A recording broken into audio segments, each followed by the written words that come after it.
نحمده ونصلي على رسوله الكريم أما بعد فأعوذ بالله من الشيطان الرجيم بسم الله الرحمن الرحيم يا أيها الذين آمنوا كلوا من طيبات ما رزقناكم واشكروا لله إن كنتم إياه تعبدون سبحان ربك رب العزة عما يصفون وسلام على المرسلين والحمد لله رب العالمين اللهم صل على سيدنا ومولانا محمد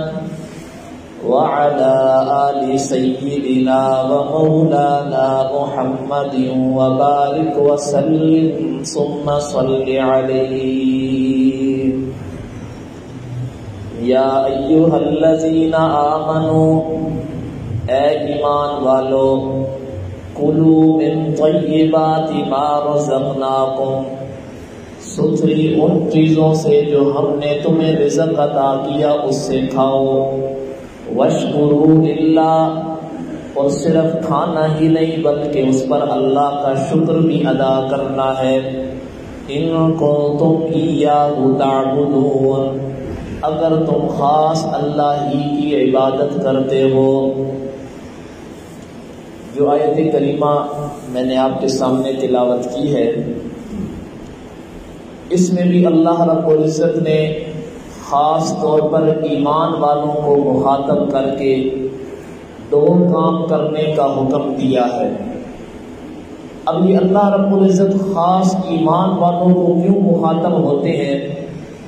جو آیت کریمہ میں حکم بیان ہوا ہے کلوا من طیبات ما رزقناکم کہ جو ہم نے تمہیں رزق میں ستھری چیزیں عطا کی انہیں کھاؤ، اب یہی حکم اللہ رب العزت نے یا ایھا الناس یعنی تمام انسانیت کو بھی یہی حکم دیا تھا، چاہے وہ یہودی ہیں چاہے وہ نصرانی ہیں، جس عقیدے کے بھی ہیں جس مذہب سے تعلق رکھتے ہیں، اللہ نے سب کو پہلے حکم دیا تھا۔ اسی سے 2-3 آیتیں پہلے اللہ نے فرمایا یا ایھا الناس کلوا مما فی الارض، اے لوگو چاہے یہودی ہو نصرانی ہو جس مذہب سے بھی تعلق رکھتے ہو،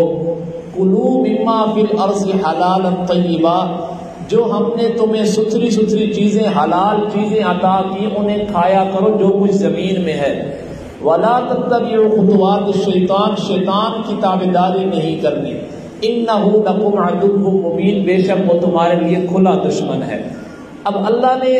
تمام مذہب والوں کو یہ حکم دیا کہ ستھری اور حلال چیز کھانی ہے، اور ساتھ اللہ نے کیا فرمایا شیطان کی تابعداری نہیں کرنی۔ جب اللہ نے دیکھا کہ یہودی ہو گئے نصرانی ہو گئے وہ اللہ کی حلال کردہ چیزوں کو حرام کر دیتے ہیں، اپنی طرف سے انہوں نے نظریات بنائے رکھے ہیں، تو اللہ نے پھر خاص طور پر ایمان والوں کو حکم دیا کہ ایمان والوں یہ صفت تمہاری ہی ہے کہ ماننا یہ تمہارا ہی کام ہے، اس لیے میں اللہ تمہیں خاص طور پر حکم دے رہا ہوں کلوا من طیبات ما رزقناکم، جو میں نے تمہیں رزق میں ستھری چیزیں عطا کی انہیں کھایا کرو۔ اب اللہ نے یہاں سے ایک بہت بڑا مسئلہ سمجھا دیا، ما رزقناکم جو ہم نے تمہیں رزق دیا ہے، اور اسی آیت اسی طرح کا ایک مفہوم اللہ نے قرآن مجید میں سورہ بقرہ کی ابتدا میں کیا فرمایا، وَمِمَّا رَزَقْنَاهُمْ جو ہم نے تمہیں رزق دیا، مِمَّا رَزَقْنَاهُمْ جو ہم نے ان کو رزق دیا، يُنْفِقُونَ وہ خرچ کرتے ہیں۔ اللہ نے سمجھا دیا یہ مال و متاع اس پر زیادہ فخر نہ کیا کرو، یہ بھی ہماری طرف سے دیا ہوا ہے، یہ تمہارا کوئی اپنا کمال نہیں ہے، رزقناکم یہ ہم نے تمہیں دیا ہے۔ تو یہاں بھی اللہ نے کیا فرمایا کلوا من طیبات ما رزقناکم جو ہم نے بطور انعام تمہیں رزق عطا کیا اس سے ستھرا ستھرا کر کے کھایا کرو۔ اب طیبات کا کیا مطلب ہے؟ اللہ یہاں یہ بھی فرما سکتے تھے من حلال ما رزقناکم جو ہم نے حلال رزق تمہیں دیا اس کو کھاؤ، لیکن اللہ نے فرمایا من طیبات، طیب مال وہ ہوتا ہے جو ہو بھی حلال یعنی شریعت کے مطابق وہ شریعت نے جن چیزوں کو حلال سب قرار دیا ہے وہ حلال بھی ہو، اور حلال طریقے سے شریعت کے قانون کے مطابق ان کو ذبح بھی کیا گیا ہو اگر کوئی ذبح والی چیز ہے، اور انسان نے اس کو حلال طریقے سے کمایا بھی ہو، اس کو مال طیب کہتے ہیں۔ مگر نہ، بکری حلال ہے ہمارے لیے، لیکن ہم اس بکری کو حرام طریقے سے اپنی طرف منسوخ کریں گے تو وہ پھر مال طیب نہیں بنے گا۔ مثال کے طور پر انسان کسی کی بکری چرا لیتا ہے، اب وہ کھانا مال طیب نہیں ہے بلکہ وہ مال حرام بن جائے گا۔ ہے تو بکری ہمارے لیے حلال، لیکن ہم نے جس کو کمایا ہے، جس کو حاصل کیا وہ اپنے حرام طریقے سے کمایا ہے، اس لیے وہ مال طیب نہ رہا۔ تو اللہ نے اس لیے فرمایا من طیبات ما رزقناکم، جو ستھری چیزیں ہم نے تمہیں عطا کی ہیں اس کو کھایا پیا کرو۔ پیغمبر علیہ الصلوۃ والسلام کی حدیث مبارکہ صحابی رسول عبداللہ ابن مسعود رضی اللہ تعالیٰ عنہ فرماتے ہیں کہ اللہ کے پیغمبر نے فرمایا، جس آدمی نے حرام مال کمایا اس کے رزق میں برکت نہیں ہوگی۔ اگر وہ خرچ بھی کرتا ہے اس مال کو، حرام مال سے اگر وہ صدقہ کرتا ہے، ایک تو اللہ اس کے صدقے کو قبول بھی نہیں کریں گے، اگر وہ حرام مال کسی چیز پر خرچ کرتا ہے تو اس میں برکت نہیں ہوتی، اور اگر وہ حرام مال اپنی زندگی میں مرنے کے بعد اگر وہ چھوڑ جاتا ہے تو وہ حرام مال اس کو دوزخ تک پہنچا دے گا، یعنی وہ مال اس کو بعد میں بھی فائدہ نہیں دے گا۔ تو اس لیے اللہ نے حکم دیا کہ حرام مال سے بچنا ہے، بلکہ حلال مال کما کر اس کو ستھرے طریقے سے ہم نے کھانا ہے۔ اسی طرح ایک روایت ہے، حضرت جابر رضی اللہ تعالیٰ عنہ سے روایت ہے، وہ فرماتے ہیں پیغمبر علیہ الصلوۃ والسلام نے فرمایا، جس کا مفہوم ہے کہ جس جسم کی غذا حرام مال کی ہو،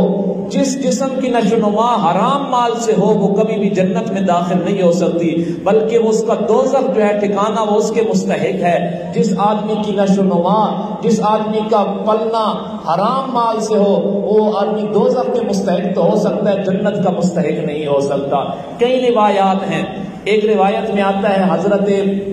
ابو ہریرہ رضی اللہ تعالیٰ عنہ روایت کرنے والے ہیں، وہ فرماتے ہیں کہ پیغمبر علیہ الصلوۃ والسلام نے ایک مرتبہ فرمایا کہ ستھری چیزیں کھایا کرو، اللہ رب العزت پاک ہیں،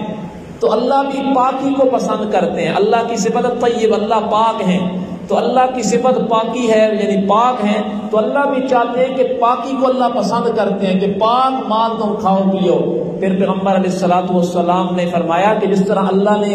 ایمان والوں کو پاکی کا حکم دیا، اس سے پہلے اللہ نے رسولوں کو بھی پاکی کا حکم دیا تھا، یا ایھا الرسل کلوا من الطیبات واعملوا صالحا۔ اللہ نے تو یہ ستھری چیزوں کے کھانے کا حکم تو انبیاء کرام کو بھی دیا ہے، انبیاء کرام کو جس طرح حکم دیا اس طرح سارے ایمان والوں کو حکم دیا، جس طرح خاص ایمان والوں کو حکم دیا اللہ نے تو پوری انسانیت کو حکم دیا ہے کہ ستھری چیزیں کھایا کرو۔ پھر اللہ کے پیغمبر نے وہ آیت کریمہ بطور استشہاد کی پڑھی، یا ایھا الرسل کلوا من الطیبات واعملوا صالحا۔ پھر آگے اللہ کے پیغمبر نے ایک مثال دی کہ ایک آدمی سفر سے آتا ہے، پراگندہ اس کے کپڑے ہیں، آپ نے سنا ہوا ہے کہ مسافر آدمی کی دعا قبول ہوتی ہے، تو آپ علیہ الصلوۃ والسلام نے فرمایا ایک آدمی مسافر سفر سے آیا، اس کے کپڑے پراگندہ، وہ رب سے التجائیں کر رہا ہے، یا رب اللہ کو پکار رہا ہے، حالانکہ اس کا کھانا بھی حرام، اس کا پینا بھی حرام کا تھا، اس کا کھانا بھی حرام، اس کا لباس بھی حرام کا ہے۔ تو اللہ پیغمبر علیہ الصلوۃ والسلام فرماتے فَأَنَّىٰ يُسْتَجَابُ، جب اس کا کھانا بھی حرام، اس کا پینا بھی حرام، اس کا لباس بھی حرام کا ہے، تو پھر اس کی دعائیں کیسے قبول ہوں؟ تو یہ بڑا سخت معاملہ ہے، ہمیں اپنے رزق میں تلاش کرنا ہوگا، کہیں ہماری رزق میں سودی کاروبار کی وجہ سے ہمارے رزق حرام تو نہیں ہو گیا، کیونکہ سود کے ذریعے جو مال کمایا جائے گا، اس مال سے جو رزق کھایا جائے گا وہ ہمارے لیے حرام ہوگا۔ سود ہو گیا، زنا کے ذریعے مال کمایا جائے، چوری کر کے مال کمایا جائے، یہ سب حرام طریقے ہیں۔ آیت کریمہ میں جو دوسرا حکم ہے وَاشْكُرُوا لِلَّهِ، کہ صرف مال کھانا نہیں بلکہ اللہ کا شکر بھی ادا کرنا ہے۔ اس آیت کریمہ کے دوسرے حصے کو ہم انشاءاللہ کل کے درس میں بیان کریں گے۔ آگے اللہ رب العزت نے کچھ حرام چیزوں کا ذکر کیا، پہلے تو اللہ نے حکم دیا کہ ستھری چیزیں کھانی ہیں، آگے اللہ نے ہدایت نصیحت کے لیے، رہنمائی کے لیے کچھ حرام چیزوں کا ذکر کیا جن سے بچنا بہت زیادہ ضروری ہے۔ اللہ فرماتا ہے انما حرم علیکم المیتۃ، اللہ نے تم پر مردار کو حرام کر دیا۔ اب مردار کیا ہے؟ ایک ہے جو طبی طور پر مر جائے، بکری ہے مر گئی وہ بھی مردار ہے، لیکن ایک وہ ہے جو شریعت کے قانون کے خلاف ذبح کی جائے کہ ذبح کر کے اللہ کا نام نہ لیا جائے، وہ بھی مردار کی طرح ہے۔ تو اللہ نے فرمایا انما حرم علیکم المیتہ، اللہ نے مردار تم پر حرام کیا، والدم اور دم مسفوح۔ دم مسفوح ہوتا ہے ذبح کرتے وقت جو رگوں سے خون نکلتا ہے، وہ خون بھی حرام ہے۔ باقی جو گوشت کے اوپر خون لگا ہوتا ہے، گوشت کے اندر جو خون ہوتا ہے وہ حرام نہیں ہے، بلکہ جو رگ کٹنے کی وجہ سے جو خون نکلتا ہے وہ حرام ہے۔ تیسرے نمبر پر ولحم الخنزیر، خنزیر کا گوشت بھی حرام ہے۔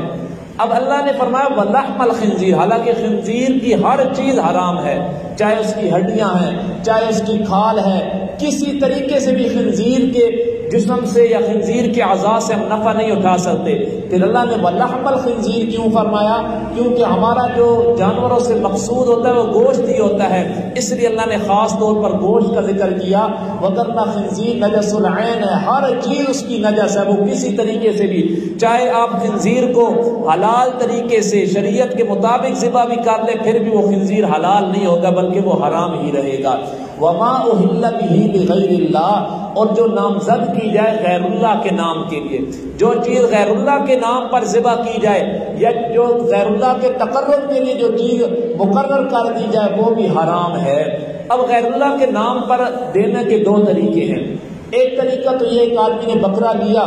اور کہا کہ یہ فلاں بابے کے نام پر میں نے ذبح کرنا ہے، نیت یہ کہ فلاں بابے کے نام پر ذبح کرنی ہے، اور ذبح کرتے وقت نام بھی اس بابے کا لیتا ہے کہ فلاں بابے کے نام پر میں ذبح کرتا ہوں، چھری پھیرتا ہے، یہ تو ہے ہی حرام، اس پر تو اجماع ہے کہ یہ حرام ہے۔ اور ایک دوسرا طریقہ کہ انسان کی نیت تو یہ ہے کہ فلاں بابے کے نام پر میں نے ذبح کرنا ہے، لیکن ذبح کرتے وقت اللہ کا نام بھی لے لے، پھر بھی وہ چونکہ اس کا مقصد بابے کو چڑھاوا دینا ہے، بابے کے نام پر چڑھاوا دینا ہے، اگرچہ وہ ذبح کرتے وقت اللہ کا نام لے بھی لے پھر بھی وہ حرام ہوگی۔ ایک تو یہ کہ ذبح کرتے وقت بابے کا نام لے رہا ہے، بزرگ کا نام لے رہا ہے، پھر بھی حرام ہے۔ دوسرا یہ کہ مقصد تو بزرگ کے نام کا چڑھاوا دینا ہے، لیکن ذبح کرتے وقت اللہ کا نام لیتا بھی رہے پھر بھی وہ حلال نہیں ہوگی، حرام ہوگی۔ آگے اللہ فرماتے ہیں فَمَنِ اسْتُرَّ غَيْرَ بَاغٍ وَلَا عَادٍ فَلَا إِثْمَ عَلَيْهِ، کتنے مہربان ہیں اللہ ہم پر۔ اللہ فرماتے ہیں جو شخص مجبور کر دیا گیا، کیا مطلب کہ سخت مجبوری بن گئی، کہیں سے کوئی حلال چیز انسان کو مل ہی نہیں رہی، کتنے اللہ مہربان ہے، وگرنہ تو اللہ کہہ دیتے نا چاہے مر رہے ہو زندہ ہو تم نے حرام نہیں کھانا، لیکن اللہ نے فرمایا زندگی بہت بڑی چیز ہے، جان کو بچانا بہت بڑی چیز ہے۔ اللہ نے فرمایا فَمَنِ اسْتُرَّ، جو شخص مجبور کر دیا گیا کہ گھوم رہا ہے پھر رہا ہے، کہیں سے اسے حلال طریقے سے حلال مال نہیں مل رہا، تو اللہ فرماتا ہے فَمَنِ اسْتُرَّ غَيْرَ بَاغٍ وَلَا عَادٍ فَلَا إِثْمَ عَلَيْهِ، اگر سخت مجبوری کی وجہ سے یہ چیزیں کھانی پڑ جائیں تو پھر اس پر کوئی گناہ نہیں ہے، لیکن اس کا بھی ترتیب ہے کہ انسان مجبور ہو گیا، مردار پڑا ہوا ہے،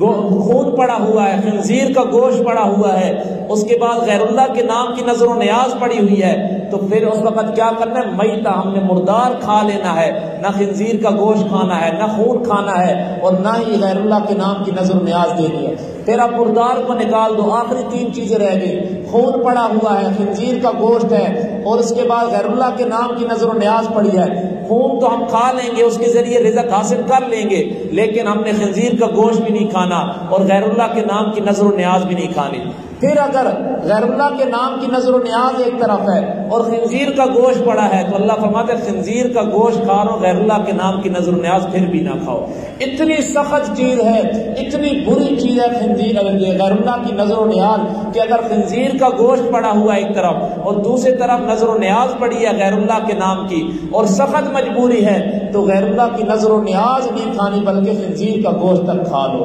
اتنی بری چیز ہے۔ لیکن اللہ نے کیا فرمایا؟ غیر باغ ولا عاد، نہ ہی وہ نافرمانی کرنے والا ہو اور نہ ہی حد سے تجاوز کرنے والا ہو۔ کیا مطلب؟ انسان مجبور تو ہو گیا کہ جان جاتی ہے، اگر کوئی چیز نہیں کھاتا تو جان چلی جائے گی، اب اس نے نافرمانی نہیں کرنی کہ یہ مت نہ ہو، اپنی طرف سے بہانہ بنا لے کہ میری جان جانے والی اس لیے میں مردار کھا لوں، نافرمانی بھی نہ کرے۔ ولا عاد، اور نہ ہی حد سے تجاوز کرنے والا ہو۔ کیا مطلب؟ کہ جان ایک لقمے سے بچ جانی تھی لیکن یہ پیٹ بھر کے مردار کھائی جا رہا تو اللہ فرماتے پھر گناہ ضرور ہوگا۔ ولا عاد، حد سے تجاوز نہیں کرنا۔ اگر ایک لقمہ خون کا پینے سے جان بچ جاتی ہے تو بس ایک لقمہ ہی پینا ہے، ایک گھونٹ پینا ہے، اس سے زیادہ نہیں پینا ورنہ گناہگار بنے گا۔ تو اللہ فرماتے ہیں ان اللہ غفور الرحیم، نہ نافرمانی کرنی ہے نہ ہی حد سے تجاوز کرنا ہے۔ ان اللہ غفور الرحیم، اللہ بڑے بخشنے والے بڑے مہربان ہیں۔ اب یہاں اللہ نے یہ صفت کیوں لائی کہ غفور الرحیم؟ کوئی اور صفت بھی تو لا سکتے تھے، علیم الحکیم، لیکن غفور الرحیم صفت لا کر اشارہ کر دیا کہ میں اللہ تم پر بڑا مہربان ہوں، گناہوں کو معاف کرنے والا ہوں۔ جس طرح میں نے اور تمہارے اتنے گناہ معاف کر دیے، اگر مجبوری کی حالت میں تمہیں یہ حرام چیزیں کھانی پڑ جائیں تو میں اللہ اس کو بھی معاف کر دوں گا۔ کتنی اللہ کی مہربانی ہے۔ تو آج کے درس کا خلاصہ یہ ہے کہ اللہ رب العزت نے آیت کریمہ میں ہمیں دو حکم دیے۔ پہلا حکم دیا کہ ستھری چیزوں سے جو ہم نے تمہیں رزق عطا کیا اس کو کھانا ہے، واشکروا للہ۔ دوسرا حکم یہ ہے کہ اللہ کا شکر ادا کرنا، اس کی تفصیل انشاءاللہ کل کے درس میں۔ پھر آگے اللہ نے کچھ حرام چیزوں کا ذکر کیا ہے کہ اگر مجبوری سخت پڑ جائے ہیں تو وہ حرام، لیکن اگر سخت مجبوری ہے کہ جان کے چلے جانے کا خطرہ ہے تو پھر ان چیزوں کو اگر کھا لیا، لیکن دو شرطیں کہ نافرمانی بھی نہیں کرنی کہ اپنی طرف سے بہانہ بنا لو، اور حد سے تجاوز بھی نہیں کرنا کہ پیٹ بھر کے کھانے شروع کر دو وگرنہ گناہگار ہوں گے۔ اللہ فرماتے ہیں ان اللہ غفور الرحیم، بے شک اللہ تعالیٰ بخشنے والے بہت بڑے مہربان ہیں۔ اللہ رب العزت سے دعا ہے کہ اللہ رب العزت جو کہا اس پر عمل کرنے کی توفیق عطا فرمائے۔ وآخر دعوانا ان الحمد للہ رب العالمین۔